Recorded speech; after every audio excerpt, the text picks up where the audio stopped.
So what's up mga Lodi? Ngayon ay nandito tayo sa Pasay Terminal at pupunta tayo ng Caloocan para kunin yung ating bus. So stay ka lang dyan, nood ka lang. So yun na nga, naglalakad na nga kami, pupunta kaming LRT, and this will be our ride today papuntang Caloocan. Latest nga pala ito ng LRT. Napakaganda niya mga Lodi.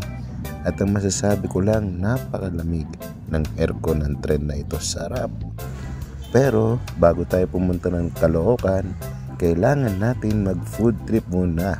Kwek kwek by favorite. At ito na nga, andito na nga tayo sa Caloocan Terminal at pupunta tayo sa shop para kunin si bus 238. At ayan na nga siya, napakakintab, napakakisig.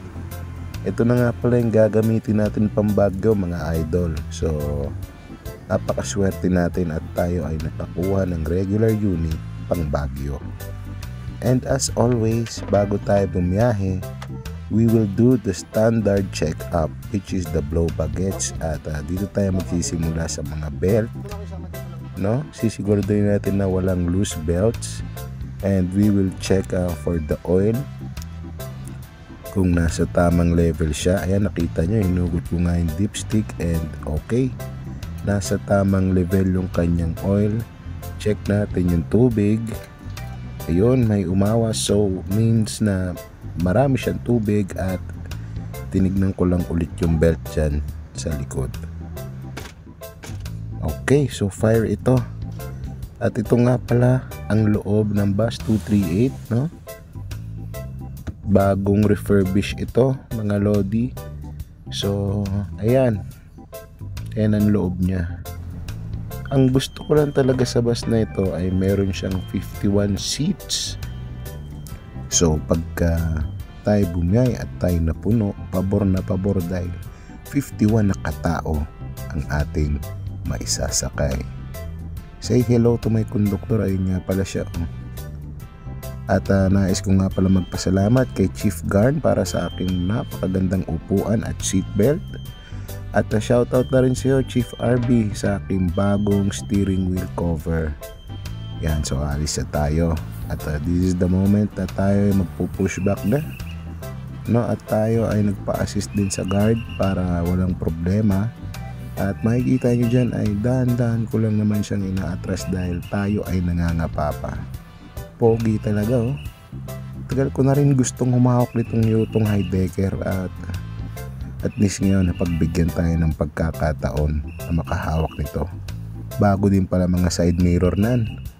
So tayo ay mag-iingat ng gusto, medyo may kamahalan pa naman ng side mirror ng Yutong. Napakakisig So ito ay palabas na nga pala kami ng Caloocan shop.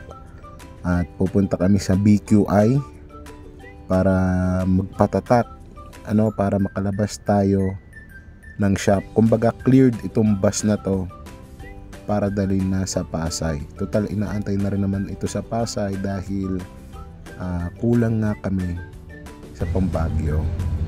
At andito na nga pala tayo sa Skyway, at ilang saglit lang ay tayo ay darating na din sa Pasay.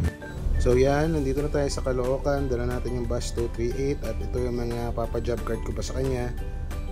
So hindi pa natin siya magagamit, pagawa natin yung aircon, walang fog light, walang radyo at TV, tapos papagawa natin yung charging port. Para sa gayon, pag ginamit natin ito, ay goods na goods na. So shoutout nga pala sa conductor ko na nag-video sa akin. Shoutout din sa iyo Master Cabuso. Shoutout din kay Madam President. Maraming salamat sa pagtitiwala niyo sa akin ng bus na ito. Kay Chief Garn at kay Chief RV. So maraming salamat Lodi at hanggang sa muli. Paalam.